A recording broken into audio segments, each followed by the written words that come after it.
যেমন একটা উদাহরণ দিলে বুঝবেন। আপনি একটা আপেল কিনে আনছেন, আপনার ৩-৪ বছরের বাচ্চা, সে বুঝুক আর না বুঝুক আপেলটা খাচ্ছে। আচ্ছা বলেন তো, খাওয়ার পরে তার ভিতরে কি ভিটামিন যাবে কি যাবে না? যাবে না? সে বুঝে খেলেও যাবে, না বুঝে খেলেও যাবে। আপনার মা বয়স ৮০ বছর, উনি খেলেও ভিটামিন ভিতরে যাবে। ঠিক রসুলের সুন্নাত যদি আপনি মানেন, বুঝেন আর না বুঝেন, ওলামায়ে কেরাম যদি বলে এই সুন্নাতটা মানো, বুঝবেন এর মধ্যে অবশ্যই কল্যাণ আছে। ঠিক কিনা বলেন? বিরক্ত হচ্ছেন না তো আপনারা? একটু আস্তে আস্তে দেন। আমি বলি, যদি বিরক্ত না হন, আমি একটু লম্বা করতে চাই, কিন্তু আশা করি ভালো লাগবে। আমি ওয়াজের ভিতরে এখনো ঢুকতেছি, মাত্র মাত্র আধা ঘন্টা ঢুকতেছি। বিরক্ত হচ্ছেন না তো? চলবে? আপনারা বললে দোয়া করে দিব, দৈনিক বয়ান করি, আমাদের কষ্ট হয়, বললে দোয়া করব। আর যদি বলেন চালান, তাহলে চলবে। ঠিক কিনা? নবীজির সুন্নাত, আপনি অবাক হবেন যে খ্রিস্টানেরা টার্গেট করেছে মুসলমানদেরকে, যে মুসলমানদেরকে দমানো না গেলে এই পৃথিবীতে বেশি সংখ্যা মুসলমান হয়ে যাচ্ছে, তো মুসলমানদেরকে দমানো দরকার। এই জন্য ইহুদি, খ্রিস্টান, নাসারা, আরজু, অনারজু, মাগা, কুতি, গারো, সওতাল, হাসিয়ালস, যত জাতি আছে সবাই মুসলমানদেরকে টার্গেট করেছে বেয়াজ্জতি করবার জন্য। সবচেয়ে আশ্চর্য হবেন, আজ ১৪০০ বছর উপরে হয়ে গেছে, কোরআন থেকে ভুল ধরতে চাইছে, একটা ভুল বের করতে পারে নাই। শুধু কোরআন থেকে না, নবীজির সুন্নাহ থেকেও ভুল বের করতে চাইছে, প্রায় ১৪০০ বছর হয়ে গেছে, একটা ভুল বের করতে পারে নাই। নবীজির একটা হাদিস, গত কয়েক বছর আগে জার্মানের একজন বিজ্ঞানী সকালে দৌড়াইতেছে, মর্নিং ওয়াকিং করতেছে, এক্সারসাইজ করতেছে। তো এক্সারসাইজ করতে করতে গিয়ে একটা হাদিসের টুকরা পাইছে। তো সে তো আরবি বোঝে না, তার দেশের মুখ দেয়, লেহন করে ওই পাত্রটা ৭ বার দৌত করতে হবে, আর সপ্তমবারে মাটি দিয়ে তরফ, মাটি দিয়ে ভালো করে মাজতে হবে। তো সে বিজ্ঞানী, আধুনিক যুগের বিজ্ঞানী, সে চিন্তা করে এটা কোন আদি যুগের মানুষের কথা, মাটি দিয়ে পাত্র দৌত করতে হবে। আমাদের এখন বর্তমানে কত সোপ আছে, ব্লিচিং আছে, ব্লিচ আছে, কথা ঠিক কিনা বলেন? স্যানিটাইজেশন করবার জন্য কত আমাদের বর্তমানে কত কিছু আছে। সুতরাং এই আদি যুগের কথা কে বললো? মূর্খ কথা। কুকুরকে নিয়ে আমরা ঘুমাই, কুকুরকে চুমা দেই, কুকুরকে নিয়ে এক পাত্রে খাই। কুকুর এক পাত্রে খাইলেই যে এই পাত্রটাকে ৭ বার দৌত করতে হবে, মাটি দিয়ে মাছ দেবে, কে এই মূর্খ কথা বললো? দেখি তো বাড়ির দিকে টেস্ট করি। কুকুরকে একটা পাত্রে খাবার দিছে, কুকুর ভালো করে খাবারটা খাইছে, লেহন কইরা মুখ দিয়া। খাবারটা খাওয়ার পরে বিজ্ঞানী এবার বলে, দেখি তো কি সমস্যা। এবার চেক করে দেখে এই পাত্রের মধ্যে কোটি কোটি জীবাণু ভরে গেছে, শক্ত জীবাণু। আশ্চর্য হয়ে গেছে, হায় হায়, কুকুরের মুখে এত জীবাণু, আগে তো জানতাম না। এইবার তিনি ভালো করে ব্লিচ দিয়ে স্যানিটাইজ করলেন, একবার ভালো করে সোপ দিয়ে দৌত করলেন, ২ বার, ৩ বার, ৪ বার, ৫ বার, ৬ বার, একটা জীবাণু রিমুভ হলো না। যেই সপ্তমবার চিন্তা করতেছে, এত এত শক্তিশালী জীবাণু, সোপ দিয়া ব্লিচ দিয়া দৌত করে যাচ্ছে না, দেখি তো মাটি দিয়ে। সপ্তমবার যখন মাটি দিয়ে মাজলো, মাজতে দেরি, সমস্ত জীবাণু যেন কোথায় রিমুভ হয়ে গেছে। যার মানে বিজ্ঞানী বলে হইছে মোহাম্মদকে তালাশ করতে করতে দেখে হি ইজ প্রফেট মুসলিম, সে মুসলমানদের নবী। তাই তালাশ করতে করতে নবীদের জীবনী তালাশ করে দেখে এত জ্ঞানী মানুষ, সে প্রকাশ্যে কালিমা পড়ে মুসলমান হয়ে গেছে। আর একটু শুনবেন নাকি? আমাদের বাংলাদেশের একজন বোন আমেরিকাতে এক হসপিটালে বাচ্চা প্রসব করেছে। তো বাচ্চা প্রসব করবার পরে এই বোন তার বাচ্চাকে তড়ি ঘুরি করে ডান পাশে শোয়াইছে।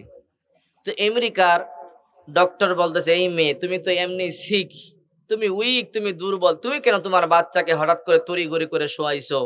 আমরাই তো তোমার বাচ্চার পরিচর্যার জন্য আছি, কেন তুমি এরকম ডান কাঁধে শোয়া দিলা?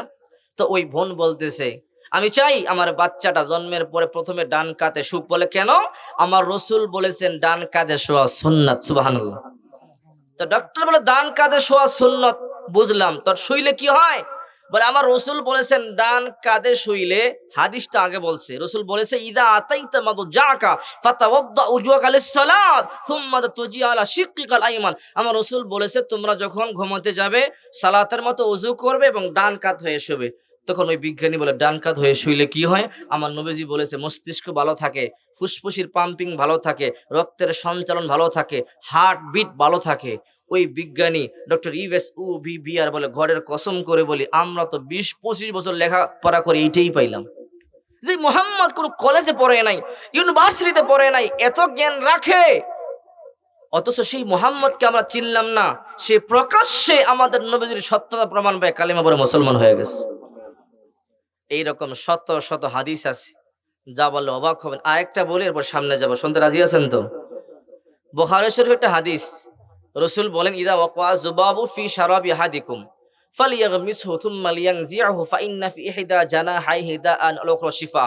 যখন তোমাদের কোনো তরল দ্রব্যে, যেমন তরকারিতে, দুধে অথবা শরবতে, পানিতে মাছি পড়ে গেল, মাছিটাকে উঠাইয়া তোমরা পানি দুধ পান করবা না। তো সাহাবায়ে কেরাম বলে, হুজুর কি করব? বলে মাছিটাকে আগে ভালো করে চুবা দাও, এরপরে ফালাইয়া দিবা, এরপরে তোমরা পান করবা। সাহাবায়ে কেরাম বলে, কেন ইয়া রাসূলুল্লাহ? রসুল বলে, মাছির দুইটা ডানা, একটা ডানায় রোগ জীবাণু আর এক ডানায় থাকে শিফা। যখন মাছিটা পানিতে পড়ে, যেই ডানাতে রোগ জীবাণু আছে ওইটা চুবাইয়া দেয়। এই অবস্থায় উঠাইয়া তোমরা পান করলে অসুস্থ হয়ে যাবা।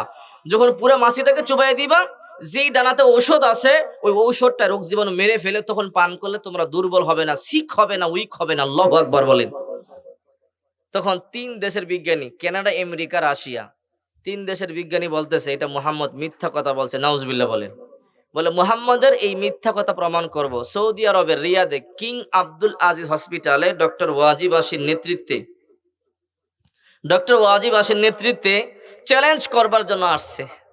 আয়শা জীবাণুমুক্ত একটা টেস্ট টিউব নিলেন, একটা পাত্রের মধ্যে পরিষ্কার পানি নিয়ে কিছু মাছি ধরে মাছিগুলো ছেড়ে দিছে।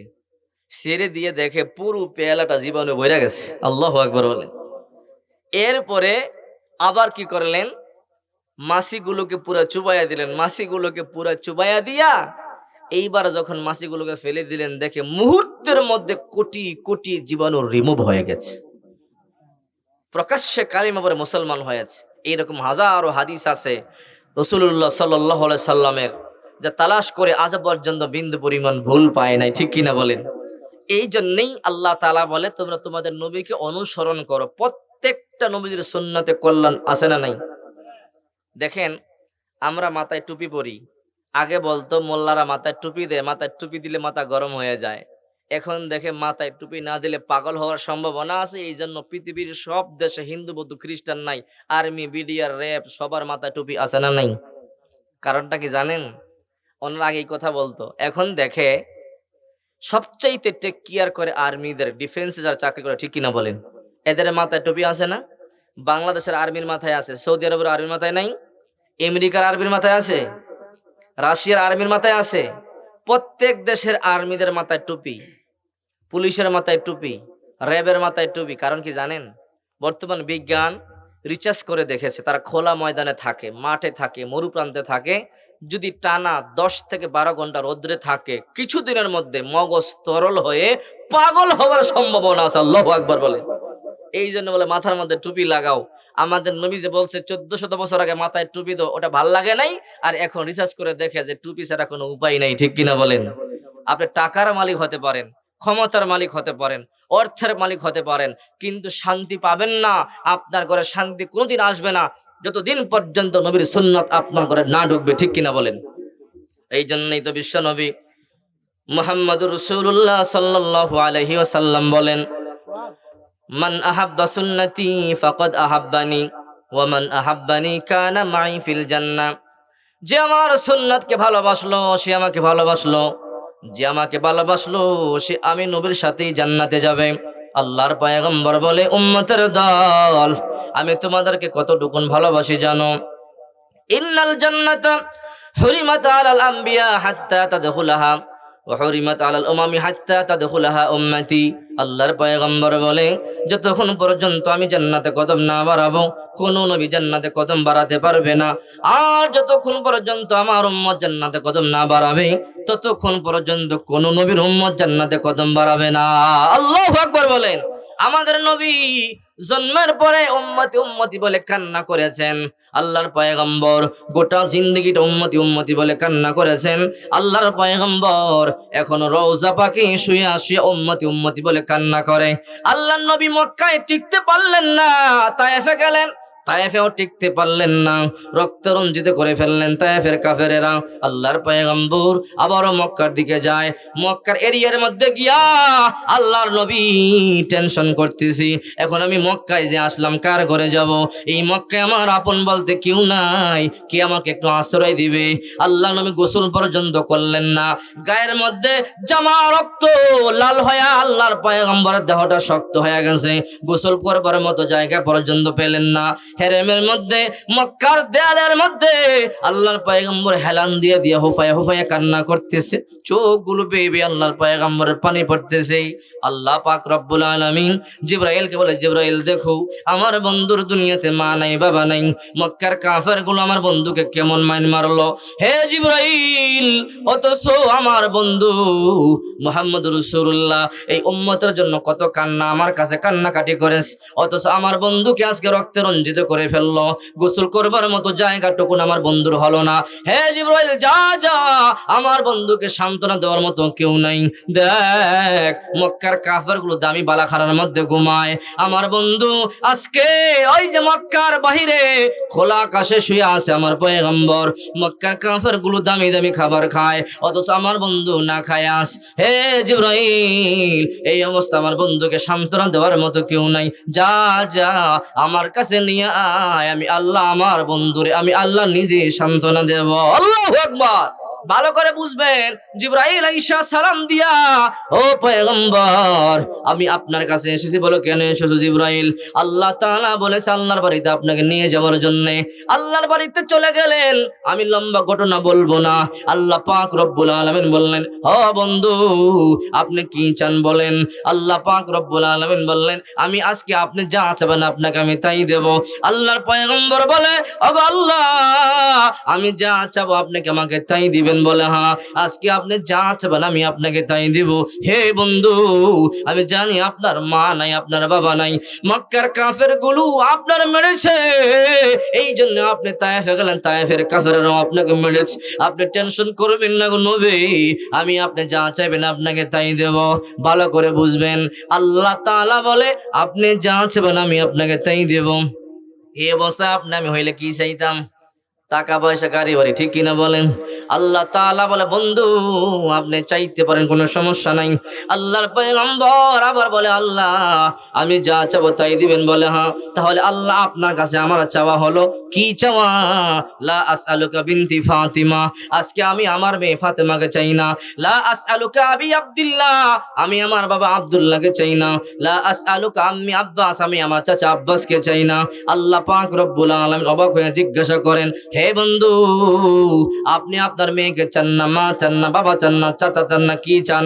বলে, আসআলুকা উম্মতি, আমি আমার উম্মত চাই, আমার উম্মতকে ক্ষমা করে দিলেই কেবল আমি নবী খুশি হয়ে যাব।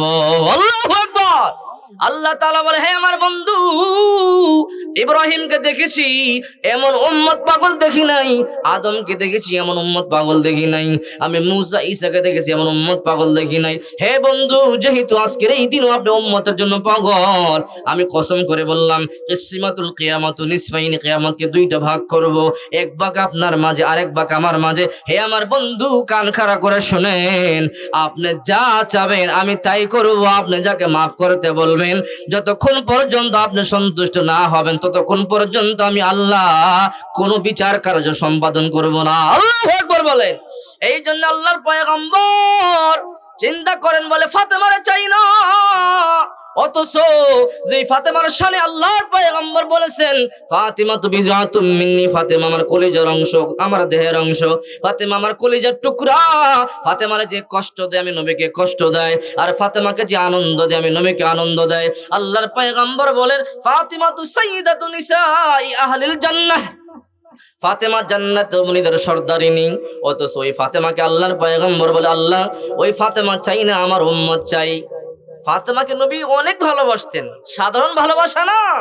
নবী একদিন ফাতেমার বাড়িতে যাইতে গেছেন, গিয়ে নবী দুইবার তিনবার ফাতেমা দরজা খোলে না, অথচ নবীজি একবার ডাক দিলেই দরজা খুলে দেয়। আজকে তিনবার ডাকলেন দরজা খোলে না। নবীজি রাগ হয়ে বললেন, ফাতেমা দরজা খুলবে না, চলে যাব নাকি? তখন ফাতেমা রাদিয়াল্লাহু তাআলা বললেন, আব্বাজান প্রবেশ করুন। কষ্ট করে দরজা খুললেন, ঘরে প্রবেশ করবার পরে রাসূল পাক সাল্লাল্লাহু আলাইহি ওয়াসাল্লাম দেখলেন হাসান হোসেন শুয়ে আছে। হাসান হোসেন বলে, না না, আজকে একটা বিচার আছে। বলে, কি বিচার? আপনার মেয়ে আজকে 3 দিন ধরে কোনো খাবার দেয় না, বিচার করেন। আল্লাহু আকবার বলেন। মেয়ের নামে নাতিরা বিচার দেয়। তো রসুল বলে, ফাতেমা কি খবর? 2টা অভিযোগ। একটা হলো 3বার ডাক দিলাম, তুমি মানে দরজা খুললে না, জবাবও দিলে না। আরেকটা হলো আমার নাতিরা বিচার দিল 3 দিন খাবার দাও না, কারণটা কি? বলে, বাবা ঘরে তো কোনো খাবার নাই, এই জন্য দিতে পারি নাই। আর 3 দিন ধরে অনাহার, এই জন্য উঠতে পারি না, নামাজের মুসাল্লায় ছিলাম, কষ্ট হয়েছে, এই জন্য দরজা খুলতে দেরি হয়েছে। চিন্তা করেন, নবীজিকে আল্লাহ তাআলা 7টা সন্তান দিয়েছে। নবীর জীবদ্দশায় আল্লাহ 6টা সন্তান নিয়ে নিছে।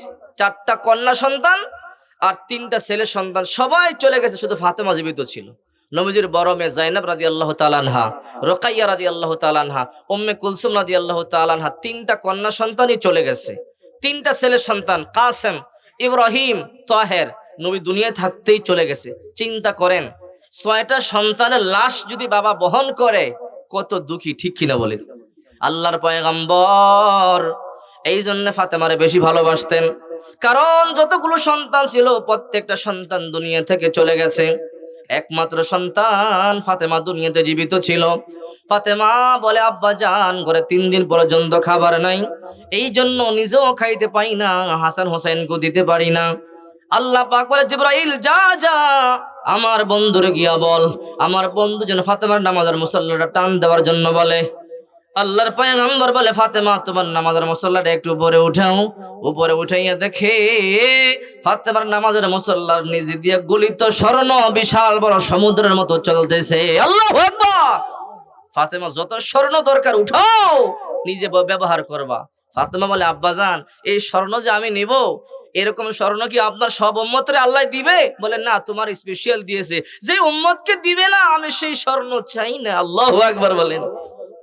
অথচ সেই ফাতেমা দেখেন, ইন্তেকালের সময় ফাতেমা রাদিয়াল্লাহু তাআলা আনহার বিশাল জ্বর হলো। আলী রাদিয়াল্লাহু তাআলা আনহু নামাজ পড়ার জন্য মসজিদের মধ্যে চলে গেলেন।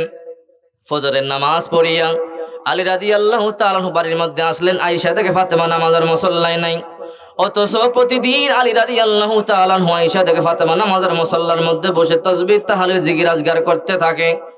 এশরাকের নামাজ না পড়ে ফাতেমা কাজের মধ্যে হাত দেয় না, কিন্তু আজকে আলী আয়েশা থেকে ফাতেমা নামাজের মুসল্লার মধ্যে নাই। আলী রাদিয়াল্লাহু তাআলা আনহু অবাক হয়ে গেলেন, দেখে ফাতেমা বিশাল বড় একটা পাতিলের মধ্যে পানি গরম করতেছে, বিশাল বড় আটার খামিরা বানাইছে। সমস্ত পুরাতন কাপড়গুলো নামাইয়া ফাতেমা দৌত করা শুরু করে দিয়েছে। আলী রাদিয়াল্লাহু তাআলা আনহু বলে, ফাতেমা আজকে তোমার কি হলো, আমার একটু বলো। প্রতিদিন সকালবেলা আয়েশা দেখি নামাজের মুসল্লায়, আর আজকে নামাজের মুসল্লায় নাই। তুমি বিশাল বড় পাতিলের মধ্যে পানি গরম করতেছো, বিশাল বড় আটার খামিরা বানাইছো, আর সমস্ত পুরাতন কাপড়গুলো দৌত করবার জন্য নামাইছো, কারণটা কি?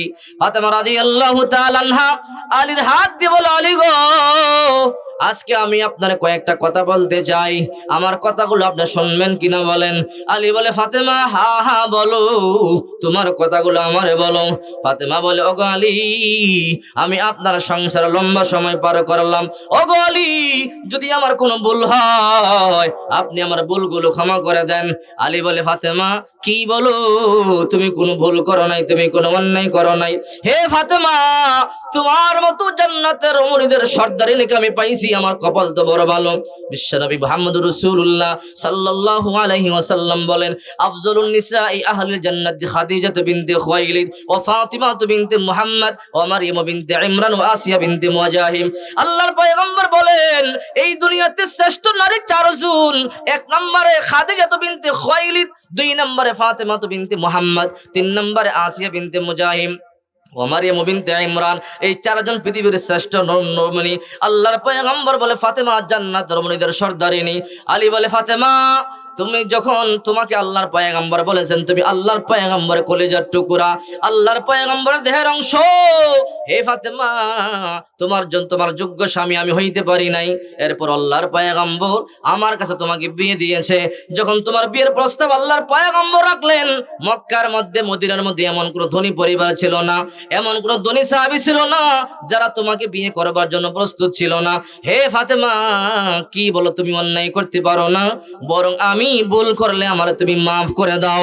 ফাতেমা হাত দুইটা ধরে বলে, আলী গো, ও আলী, মনে হয় আমি আর আপনার সাথে সংসার করতে পারবো না। কেন রে ফাতেমা, কি হয়েছে আমারে বলো। ও আলী, আজকে একটা স্বপ্ন দেখলাম, এই স্বপ্নের ব্যাখ্যা আমার বুঝতে বাকি হয় নাই। কি স্বপ্ন দেখেছো আলী গো? আমি আমার বাবাকে স্বপ্ন দেখেছি, বহুদিন পরে আমার বাবা আমার বাড়িতে এসে কি যেন তালাশ করতেছে। আমার আব্বা জান তালাশ করবার পরে যখন আমার আব্বা জান ফিরে যাবে, আমি বললাম, আব্বা জান এমনি অনেক দিন পরে আমার বাড়িতে আসলেন, কি যেন তালাশ করলেন, কিছু না বলে চলে যাইতেছেন। আমার আব্বা জান বলে, ফাতেমা আমি তো তোরই তালাশ করতেছি রে মা। এই আব্বা জান কেন আমার তালাশ করেন? হে ফাতেমা, আজকে তুমি সেহরি খেয়েছো আলীর সাথে, আর আজকে তুমি ইফতার করবা আমার সাথে। ওগো আলী, এই স্বপ্নের ব্যাখ্যা বুঝতে আমার বাকি হয় নাই, আমার বুঝতে কষ্ট হয় নাই। আমার আব্বা জান এই কথা বলেই চলে গেল, তার মানে বুঝতে বাকি নাই আমি আজকে এই দুনিয়া ছেড়ে চলে যাব।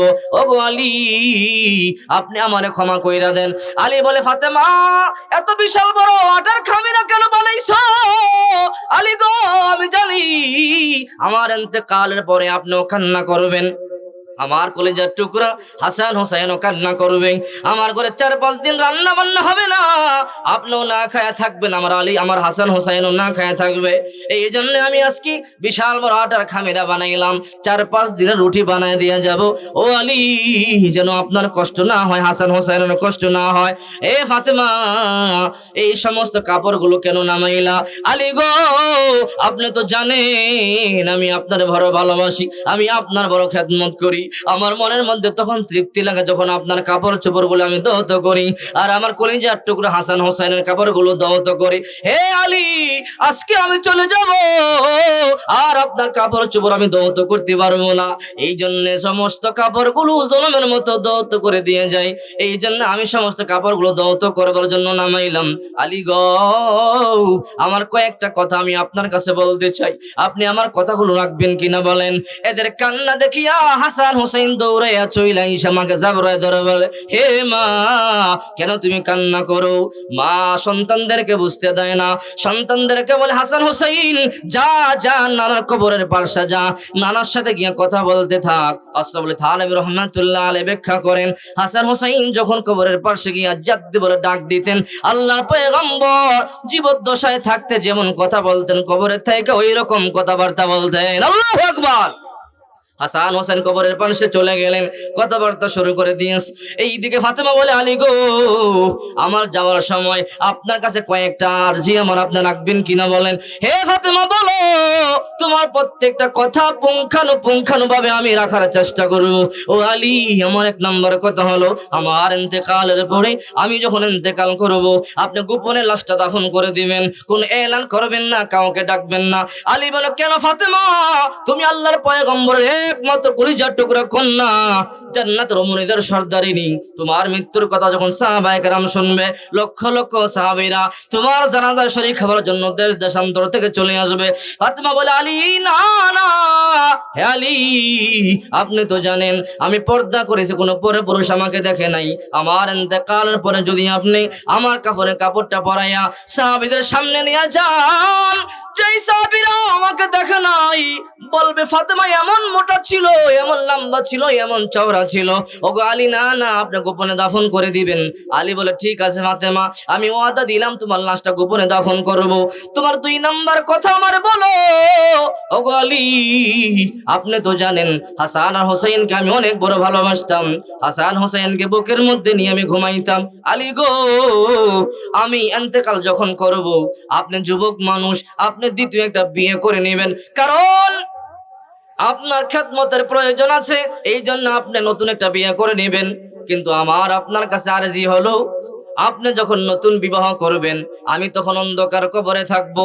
এ আলী, আপনি নতুন বিবি নিয়ে ঘুমাবেন, আর আমি ওইদিকে কবরের মধ্যে থাকবো, আর ওই পাশে হাসান হোসেন দুইজনে গড়াগড়ি করে কান্না করে বলবে, মা তুমি কই? বাবা মাকে নিয়ে ঘুমায়, আর আমরা একা একা এই ঘরের মধ্যে ছটফট করি। হে আলী, আমি কবরে গিয়েও শান্তি পাবো না। আপনি আমারে ওয়াদা দেন, আমার ইন্তেকালের পরে আপনি যখন নতুন বিয়ে করবেন, আপনি নতুন বিবি নিয়ে ঘুমাবেন, আমার কোনো সমস্যা নাই, কোনো আপত্তি নাই আলী গো। কিন্তু আমার দরখাস্ত, আমার কলিজার টুকরা হাসান হোসেনকে অন্তত সপ্তাহে একবার বুকের মধ্যে নিয়ে ঘুমাবেন। আলী বলে, ফাতেমা তোমার এই কথাটাও আমি রাখবো। এই কথা বলতে বলতে ওইদিকে আল্লাহর পয়গম্বর বলে, হাসান হুসাইন তাড়াতাড়ি বাড়িতে যা। বলে, কেন নানা জান? যা, মাকে জনমের মতো ভালো করে দেখ। কেন নানা? বলে, তোর মা কিছুক্ষণ পর আমার কাছে চলে আসবে, আর কোনদিন মায়ের দেখতে পারবি না। হাসান হুসাইন দৌড়াইয়া চলে আইসা মায়ের গলার মধ্যে জাবড়াই ধরে বলে, মা সত্য কথা কেন গোপন করছো? নানা কিন্তু প্রকাশ করে দিছি, মা তুমি নাকি আজকে আমাদের কেরাইখা চলে যাবা। হে মা, যদি তুমি চলে যাও গো, তুমি না জানো তোমাকে সারা ঘুমাইতে পারি না। তোমার গলায় ধরে আমরা ঘুমাই, তোমার বুকের মধ্যে আমরা জাবরায় ধরে দুই ভাই ঘুমাই। হে মা, তুমি চইলা গেলে গো, আমরা কার বুকে ধরে কার গলায় ধরে ঘুমাবো? হে মা, তুমি না জানো তোমার হাতে স্যার আমরা খাবার খাই না, তুমি চইলা গেলে কে আমাদেরকে খাবার খাওয়াবে? হে মা, তুমি না আমাদেরকে গোসল দিতা, আমাদের তৈল মালিশ করে মাথা আশ্রয় দিতা। হে মা, তুমি চইলা গেলে কার মা বলে ডাকবো? দুঃখের সময় কে সান্ত্বনা দিবে, কে খাবার খাওয়াবে, কে মাথা আশ্রয় দিবে? মা তুমি চইলা যাও না। এইদিকে ফাতেমাও কান্দে, আলীও কান্দে, হাসান হোসাইনও কান্দে। কান্নার রোল পড়ে গেছে। হাসান হোসাইনকে কি জবাব দিবে? ফাতেমা রাদিয়াল্লাহু তাআলা আনহা হাসান হোসাইনকে আলীর হাতের মধ্যে ধরে বলে, ও গো আলী, আমি চইলা যা, কিন্তু আমার হাসান আর হোসাইনকে কষ্ট দিবেন না। আলী বলে, ফাতেমা কি বলো? হাসান হোসাইন তোমার যেমন সন্তান, এরা তো আমারও সন্তান, এদের গায়ে আমার রক্ত। কি বলো? আমি আলী এদেরকে না খাওয়াইয়া নিজে মুখে খাবার দিব না। সন্ধ্যাবেলা প্রচন্ড জ্বর আসলো ফাতেমা রাদিয়াল্লাহু তাআলা আনহার। ফাতেমা রাদিয়াল্লাহু তাআলা আনহা দুনিয়া থেকে চলে গেলেন। লম্বা ঘটনা, ওই দিকে যাব না। বিরক্ত হচ্ছে নাকি আপনারা? শেষ করে দিব নাকি ইনশাআল্লাহ? আরো চলবে? চলবে না? অনেক ঠান্ডা পড়ে গেছে তো, আর একটু সামনে যাই নাকি? যাবার একটু সামনে। ফাতেমার সন্ধ্যাবেলা অনেক জ্বর হলো, জ্বর হয়ে চলে গেলেন দুনিয়া থেকে। রাত্রেবেলা ফাতেমা তো বলছে, আমার ইন্তেকালের কথা কাউকে বলবেন না, এখন তো বলাও যায় না। ইন্তেকালের পরে হযরত আলী রাদিয়াল্লাহু তাআলা আনহু খাটিয়ার এক পার্শ্বে ধরলেন, আর দুই পার্শ্বে হাসান হোসেন ধরলেন। কিন্তু খাটিয়ার কয়টা পাশ? চারটে, এক পাশ খালি। এখন রাসূল পাক সাল্লাল্লাহু আলাইহি ওয়াসাল্লাম স্বপ্ন যোগে আবু যর গিফারিকে বলতেছে, তাড়াতাড়ি যাও আমার ফাতেমার লাশের খাটিয়া বহন করো। আল্লাহু আকবার বলে। আবু যর গিফারি রাদিয়াল্লাহু তাআলা আনহু দৌড়ে চলে আসলেন আলী রাদিয়াল্লাহু তাআলা আনহু বাড়িতে। ইকরাউল বাব, দরজার মধ্যে নক করে বলে, ইফতাহ বাব ইয়া আলী। হে আলী, দরজা খোলো। আলী বলে, মান আনতা? আনা আবু যর গিফারি। হে আবু যর, এত রাত্রে কেন আসলা আমার ঘরে? বলে, আমি আসি নাই, আমাকে রাসূল পাক সাল্লাল্লাহু আলাইহি সাল্লাম পাঠাইছে। আল্লাহু আকবার। আমাকে নবীজি পাঠাইছে। কেন?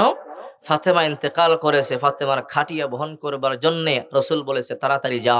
হে আলী, আমি এই ফাতেমার লাশ বহন করবার জন্য আসি নাই, নবীজি আমাকে বলেছে। আল্লাহু আকবার বলে। চারজনে খাটিয়া দৌড়ে কবরের পাশে নিয়ে গেলেন।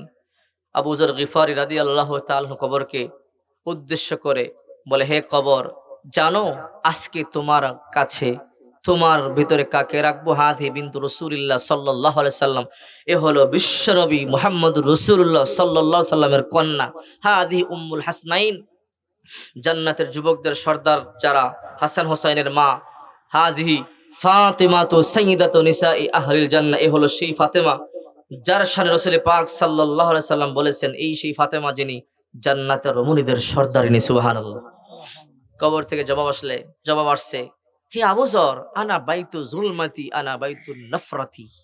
আরে আমি তো অন্ধকার কবর, আমি তো সাপ বিচ্ছুর ঘর, আমার কাছে কোনো পরিচয় চলে না। আমার কাছে শুধু আমল, নেক আমল। যার নেক আমল ভালো হবে, ঈমান ভালো হবে, তার দাম আছে। আমি এগুলো চিনি না, সুতরাং আমার কাছে পরিচয় দিয়ে লাভ নাই। আমার কাছে বিচার হবে আমল দিয়ে। আল্লাহু আকবার বলেন। যার আমল ভালো হবে তার সাথে ভালো ব্যবহার হবে, আর যার আমল খারাপ হবে তার সাথে আমি খারাপ ব্যবহার করব। রাসূল পাক সাল্লাল্লাহু আলাইহি সাল্লাম বলেন, যখন কোনো মাইয়িতকে কবরে রাখা হয়, সে নেককার হোক আর বদকার হোক, কবরে রাইখা যখন আত্মীয় স্বজন ৪০ কদম দূরে চলে যায়, বদকার এবং নেককার দুইজনের কবরেই দুইজন ফেরেশতা প্রবেশ করে।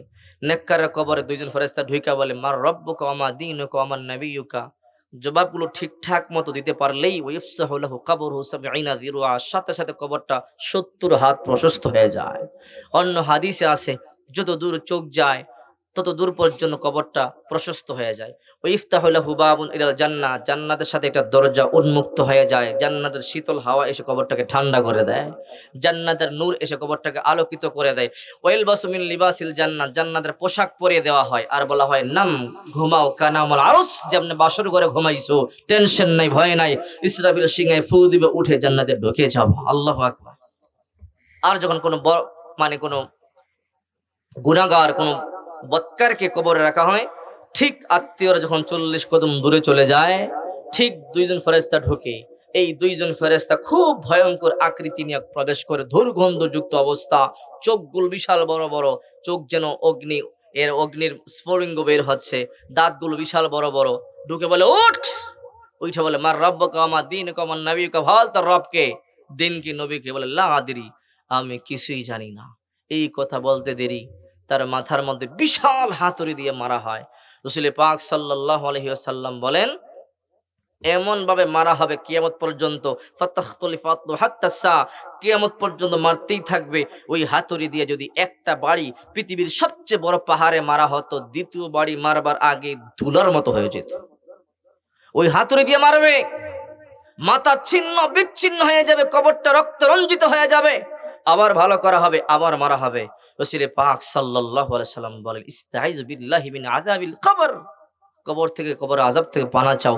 ইন্নাহুম ইউআযাবুনা বিকুবুরিহিম আযাবাল তাসমাউল বাহাইর, আরে কবরের আযাবের আওয়াজ হাঁস, মুরগি, গরু, বকরি বেড়া সবাই শুনতে পায়, কিন্তু মানুষ শুনতে পায় না। সাহাবায়ে কেরাম বলে, ইয়া রাসূলুল্লাহ, মানুষ কেন শুনতে পায় না?